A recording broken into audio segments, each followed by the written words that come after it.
Hey guys, Pastor Ben here with another review and reflection. Today I want to talk about the first book in C.S. Lewis's space trilogy. This is called Out of the Silent Planet. It is, as I said, the first book in a trilogy of books. The first one here, Out of the Silent Planet.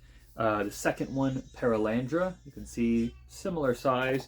And then the third one is The Whopper, That Hideous Strength. It is both much longer, and if you have read it before, you'll know it is in some ways much more intense. It's one of Lewis's harder works to read, but one of his most rewarding. So I had the chance recently to re-listen to an audiobook version of Out of the Silent Planet, and so this gives me a chance to do some reviews of this book, and hopefully I'll pick up Paralandra and That Hideous Strength again so that I can give you a full review of the trilogy. But for now, let me just focus in on this first book.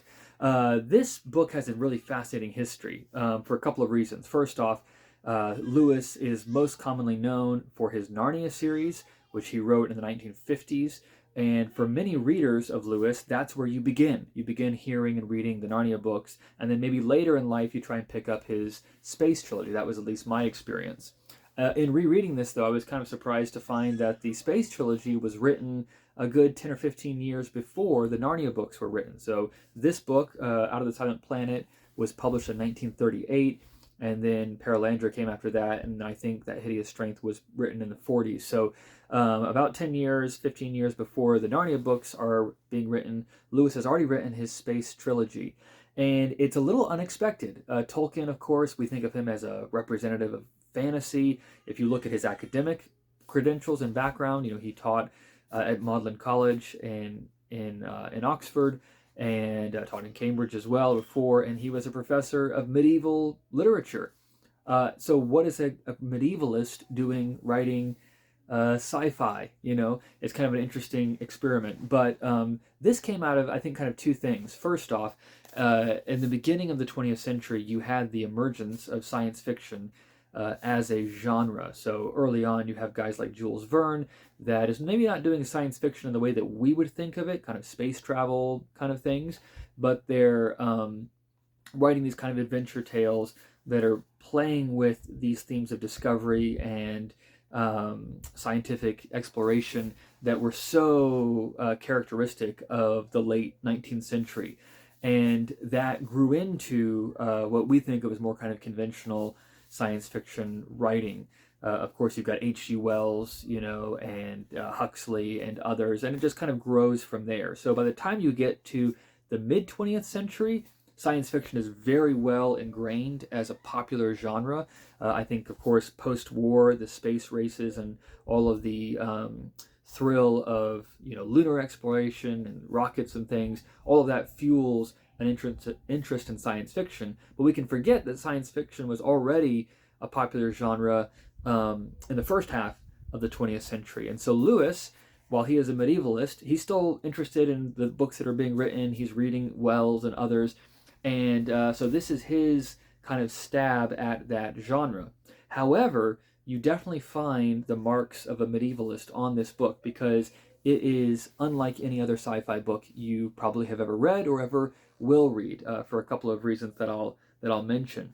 Apparently, this particular series grew out of kind of a challenge that Lewis and Tolkien gave to each other. Of course, they were great friends, part of a group that we often call the Inklings today. And sometime in the 30s, probably mid 30s, they decided to challenge each other to each write a different kind of genre than they typically did. So Lewis was kind of given the task of writing a space story, a space travel story, and Tolkien took the task of writing a time travel story. Very characteristically, Lewis was able to produce these three books, which have become great classics, and Tolkien labored away at his time travel story, and that manuscript was never published. I think it is in some of his collected writings now, not Lost Tales, Lost Travels, I think is what it's called. I've not read that, but it was never finished. But Lewis was able to write his three books of space travel. These are also sometimes called the Ransom trilogy because the main character in Out of the Silent Planet and in Paralandra, and then he pops up again in That Hideous Strength, although he's maybe not the main character, is a linguist based on Tolkien, actually, named Dr. Ransom. He's a professor who begins the story on a walking tour of England and ends up kind of being drawn into this space travel adventure. And that's what Out of the Silent Planet focuses on. So it tells the story of Dr. Ransom, who gets kidnapped by these two men who who were also kind of educated British intellectuals. Weston, who's a scientist, and Devine, who is has a scientific interest, but is also very much a kind of mercenary man. And these two men have been developing the ability to travel to outer space. And what we find throughout the story is that they have actually traveled to what we would call Mars, and had encountered these alien creatures, and had taken the idea, they had the idea that these creatures wanted a human sacrifice to be brought to them. So they come back to Earth, and that's where they bump into Ransom, and they end up tricking him into their spaceship, and they're taking him to be offered up to these alien creatures. So the first part of the story is kind of how Ransom gets wrapped up in this whole adventure, and how they're traveling to, he doesn't know what planet they're traveling to, but they're traveling to Mars. And when they arrive, Ransom has kind of picked up the idea that they're bringing him here as a sacrifice. And so he's able to effect an escape, run away from Weston and Devine and these terrifying alien creatures that he's only seen from a distance. And he finds himself lost on this foreign planet. And from there, the story unfolds. He ends up meeting a different kind of aliens and kind of becoming part of their culture, learning their language, learning more about their society, and ends up on a kind of journey through this planet. Malacandra is what they call it. And so we kind of get to meet the different alien species that are there. There's kind of three main ones that are mentioned: the Hrasa, the Sarns, and the Fifiltrigi. And at the center of this society, he kind of comes to learn, is a being called Oyarsa, who's served by these kind of angel-like creatures, the Eldil. And so the story is really him learning about Malacandra, that planet and that society. But along the way, I think one of the themes of the book that that Lewis develops so well is subverted or inverted expectations.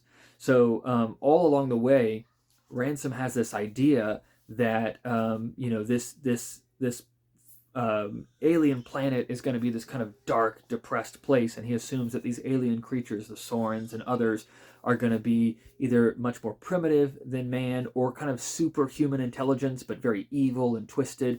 And so he's braced for all of these things, and what he finds is something very different. He finds a society where you have these different races and these different species, but they get along harmoniously, and they have a very different attitude to everything from sex to life and death and culture, and in many ways a much more balanced and harmonious and beautiful view of life. And so what ends up happening by the end of the book is that where he kind of had begun with this native assumption that humanity is the kind of mark of civilization and what's right and wrong, he ends up coming to see humanity as being the twisted, deformed, alien species or things. In fact, there's this kind of striking scene at the end of the book when he's been living with the different aliens of Malacandra, and he then finally sees, after many months of separation, Weston and Devine approaching, and at first he doesn't recognize them as what they are, humans. He sort of sees them through Malacandran eyes as these squat, deformed, awkward, strange creatures, not just physically as we find, but morally as well. So it's a fascinating book about those subverted expectations. One of the most striking examples of that is in the way that Lewis describes space travel. So one of the things, even before Ransom arrives at Malacandra, and then it gets mentioned again as they're traveling back home to Earth, is that his conception of outer space was very much shaped by materialist modern assumptions, which is that these planets are kind of these little bubbles of life and light in this vast ocean of darkness and emptiness. And yet what Ransom ends up finding is that the term space doesn't capture the beauty and the brilliance and the light of cosmology as he actually encounters it. And this is where Lewis the medievalist shapes Lewis the sci-fi writer, because he ends up kind of making an argument for more of the way that the medieval world viewed cosmology, which was to see what we think of as space as being the heavens, right, full of light, and that there's it's not these vast stretches of emptiness as much as it is these connection points between worlds. Now, of course, I think Lewis is not necessarily putting that forward as a scientific description of what we physically observe in the universe. You read some reviewers and they can be kind of snide about, oh, the science doesn't check out. This is not an example of hard sci-fi, right, that's trying to map the story onto what we know about the universe or what we think the universe is like.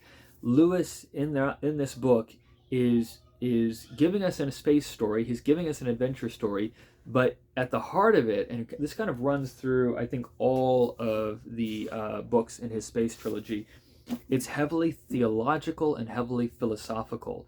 So he's doing something different than what like an Arthur C. Clarke would do later, with a more hard sci-fi kind of approach to things. So you got to judge him on his own terms. I think that was something some people are missing. And that is something that is worth mentioning in this review.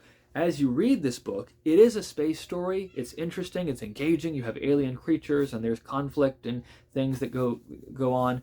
But a lot of the book is kind of Ransom's thoughts about this world, his reflections on this world, and kind of a lot of the plot moves in his understanding growing. And a lot of that happens through conversations that he has with different creatures. In fact, kind of the climax of the book is actually kind of a trial scene where there's this conversation that's taking place between the creatures of Malacandra and Oyarsa as kind of the head of Malacandra, and the humans who have come, with Ransom serving as kind of an interpreter, an in-between. And so as you read this book, it's not a kind of pulp sci-fi adventure story, although there is adventure that happens, but it is more philosophical, it is more intellectual, it is more theological. It's what you would expect if a medievalist like C.S. Lewis were to write a space trilogy, and that's exactly what it is. But it is a phenomenal book. It's definitely pitched higher than like Narnia, so I think it is something that makes sense to read for, if you're in kind of later teen years, college and beyond. But it will richly reward you. It kind of works at the level of being just an adventure or a sci-fi story, but it's doing more than that. It's an observation about human nature. It's positing certain views of the universe and of creation and of cosmology, and it's delving into right and wrong, civilization, all sorts of things. It's a kind of commentary on imperialism, which is an interesting thing to read from a British author in the first half of the 20th century. So lots of things happening there, but very much worth your time. I would encourage you, if you haven't read it, to at some point pick up a copy, take some time to read this first book in Lewis's space trilogy, Out of the Silent Planet.